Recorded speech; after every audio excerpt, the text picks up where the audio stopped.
केजरीवाल डर जाएगा, केजरीवाल के हौसले टूट जाएंगे, केजरीवाल का साहस टूट जाएगा। दोस्तों, जेल की दीवारों ने मेरे साहस को 100 गुना ज्यादा बढ़ा दिया है। जेल से आते ही केंद्र पर हमलावर सीएम केजरीवाल। 177 दिन में 100 गुना ताकत बढ़ने वाली बात के पीछे क्या है सियासी संकेत। अस्सलाम वालेकुम दोस्तों, मैं फखरुद्दीन अंसारी और आप देख रहे हैं फखर भारती। तो आइए जानते हैं आज तक की रिपोर्ट।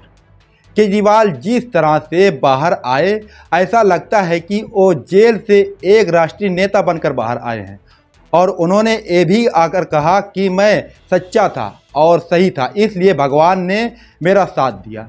और जेल से बाहर आने के बाद उनकी ताकत अब 100 गुना बढ़ गई। यानी उनका कहना है कि 177 दिन जेल में रहकर उनकी ताकत अब 100 गुना बढ़ गई है। तो जेल की दीवारों ने मेरे साहस को 100 गुना ज्यादा बढ़ा दिया है। मेरी बाकी की जिंदगी देश को समर्पित है। मेरी जिंदगी का एक एक पल, मेरे खून का एक एक कतरा और मेरे शरीर का एक एक कतरा मेरे देश के लिए समर्पित है। दोस्तों, ऊपर वाले ने मेरा साथ दिया। केजरीवाल जब अपने घर पहुंचे तो उनकी 80 वर्षीय मां ने उन्हें तिलक लगाकर स्वागत किया। मुख्यमंत्री अरविंद केजरीवाल शराब नीति घोटाला मामले में शुक्रवार को जमानत पर जेल से बाहर आ गए हैं। सुप्रीम कोर्ट ने गिरफ्तारी के लगभग 6 महीने बाद सीबीआई के मामले में भी जमानत दे दी।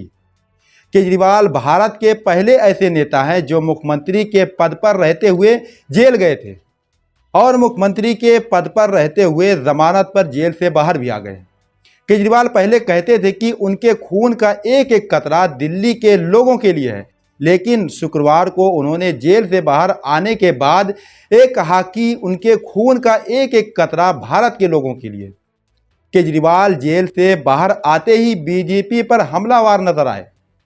केजरीवाल जिस तरह से बाहर आए, ऐसा लगता है कि वो जेल से एक राष्ट्रीय नेता बनकर आए हैं और उन्होंने ये भी कहा कि मैं सच्चा था और सही था, इसलिए भगवान ने मेरा साथ दिया। और जेल से बाहर आने के बाद उनकी ताकत अब 100 गुना बढ़ गई। यानी उनका कहना है कि 177 दिन जेल में रहकर उनकी ताकत 100 गुना बढ़ गई है। केजरीवाल जब अपने घर पहुंचे तो उनकी 80 साल की मां ने उन्हें तिलक लगाकर स्वागत किया। अरविंद केजरीवाल की पत्नी सुनीता केजरीवाल ने भी पार्टी नेताओं को लड्डू खिलाकर केजरीवाल के बाहर आने का जश्न मनाया और कहा कि सुप्रीम कोर्ट ने बीजेपी के प्लान को फेल कर दिया है। अब सवाल ये है कि आगे क्या होगा। आगे हरियाणा चुनाव है। हरियाणा जहां केजरीवाल और कांग्रेस में समझौता सीटों पर हो नहीं पाया है, तब वहां प्रचार करने केजरीवाल जाएंगे। तो क्या कांग्रेस के लिए नुकसान और बीजेपी के लिए फायदा हो सकता है? दिल्ली और पंजाब तक कांग्रेस को ही पीछे करके सत्ता तक केजरीवाल अपनी पार्टी को ला चुके हैं। तब इन दोनों राज्यों के बीच हरियाणा है। हरियाणा में मतदान में अभी 22 दिन बाकी है और शराब घोटाले से जुड़े आरोपी सभी नेता जेल से जमानत पर बाहर आ चुके हैं।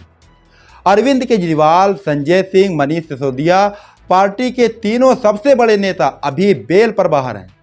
तब क्या हरियाणा में आम आदमी पार्टी कोई सफलता हासिल कर सकती है?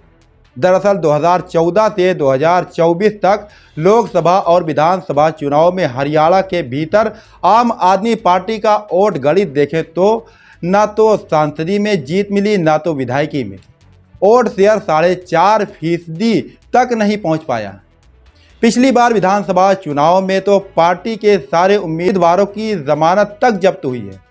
अब की बार लोकसभा चुनाव में कांग्रेस के साथ उतरने पर भी जीत केजरीवाल के कैंडिडेट की हरियाणा में नहीं हो पाई है। अरविंद केजरीवाल जांच एजेंसियों के दुरुपयोग, जाति धर्म के नाम पर बंटवारे का मुद्दा उठा रहे हैं। निशाने पर सीधे बीजेपी है।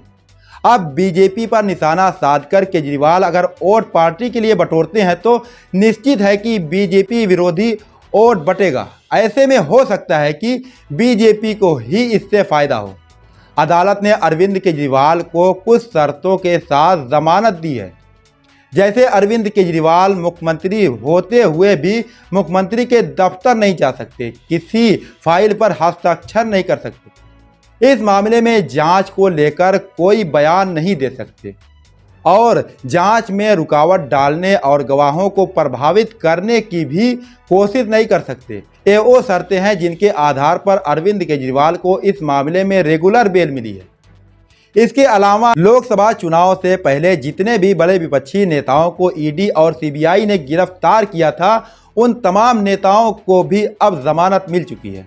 इनमें से मुख्यमंत्री अरविंद केजरीवाल, मनीष सिसोदिया, संजय सिंह, झारखंड के मुख्यमंत्री हेमंत सोरेन, उदय ठाकरे की पार्टी के नेता संजय राउत, शरद पवार की पार्टी के नेता अनिल देशमुख और तेलंगाना के पूर्व मुख्यमंत्री के चंद्रशेखर राव की बेटी के कविता का नाम शामिल है।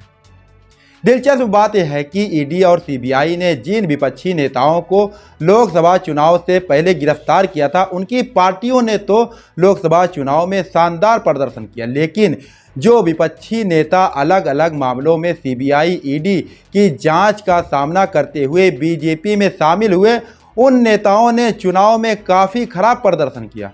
उदाहरण के लिए शराब घोटाले में आम आदमी पार्टी के 3 बड़े नेताओं की गिरफ्तारी के बावजूद दिल्ली और पंजाब में उसे पिछली बार की तुलना में ज़्यादा वोट मिले। पंजाब में आम आदमी पार्टी का वोट शेयर पिछली बार के मुकाबले 18.52% से ज़्यादा रहा, जबकि दिल्ली में जहां आम आदमी पार्टी ने कांग्रेस के साथ गठबंधन में चुनाव लड़ा, वहां उसे पिछली बार से लगभग 6% ज़्यादा वोट मिले। इसी तरह झारखंड में मुख्यमंत्री हेमंत सोरेन की गिरफ्तारी के बावजूद उनकी पार्टी को इस बार के लोकसभा चुनाव में पिछली बार से लगभग 3% ज़्यादा वोट मिले और झारखंड मुक्ति मोर्चा ने 5 में से 3 सीटों पर चुनाव जीता, जबकि पिछली बार उनसे सिर्फ 1 सीट पर चुनाव जीता था। संजय राउत और अनिल देशमुख की गिरफ्तारी के बावजूद उनकी पार्टियों ने लोकसभा चुनाव में शानदार प्रदर्शन किया और उदय ठाकरे और शरद पवार ने अपनी असली पार्टी को खोने के बाद भी महाराष्ट्र में एकनाथ शिंदे और अजित पवार से ज़्यादा सीटें जीती। यानी आंकड़े बताते हैं कि जो विपक्षी नेता जेल गए, उन्होंने लोकसभा चुनाव में अच्छा प्रदर्शन किया, वहीं विपक्षी नेता जो बीजेपी में गए, उन्होंने खराब प्रदर्शन किया। जैसे अजित पवार की एनसीपी ने 4 में से सिर्फ 1 लोकसभा सीट पर चुनाव जीता और वो अपनी पत्नी सुनेत्रा पवार को भी चुनाव में नहीं जिता पाए। अजित पवार के साथ छगन भुजबल और प्रफुल्ल पटेल जैसे नेता भी बीजेपी के साथ आए, लेकिन एनडीए के चुनाव में इसका कोई भी लाभ नहीं हुआ। कांग्रेस पार्टी की पूर्व नेता ज्योति मिर्धा, कैप्टन अमरिंदर सिंह के बेटे रणेंद्र सिंह और हेमंत सोरेन की भाभी सीता सोरेन भी चुनाव से पहले बीजेपी में आए, लेकिन जनता ने इन नेताओं को भी चुनाव में हरा दिया। और महाराष्ट्र के पूर्व मुख्यमंत्री अशोक चौहान भी चुनाव से पहले बीजेपी में शामिल हुए और बीजेपी ने उन्हें सोचकर राज्यसभा का सांसद बनाया था कि वो महाराष्ट्र के नांदेड़ क्षेत्र में उसे लोकसभा चुनाव जीतने में मदद करेंगे, लेकिन यहाँ भी बीजेपी इस चुनाव में हार गई। तो बस फखर भारती को दीजिए इजाज़त और ऐसी जानकारी के लिए हमारे चैनल को कीजिए सब्सक्राइब। तब तक के लिए जय हिंद, जय भारत।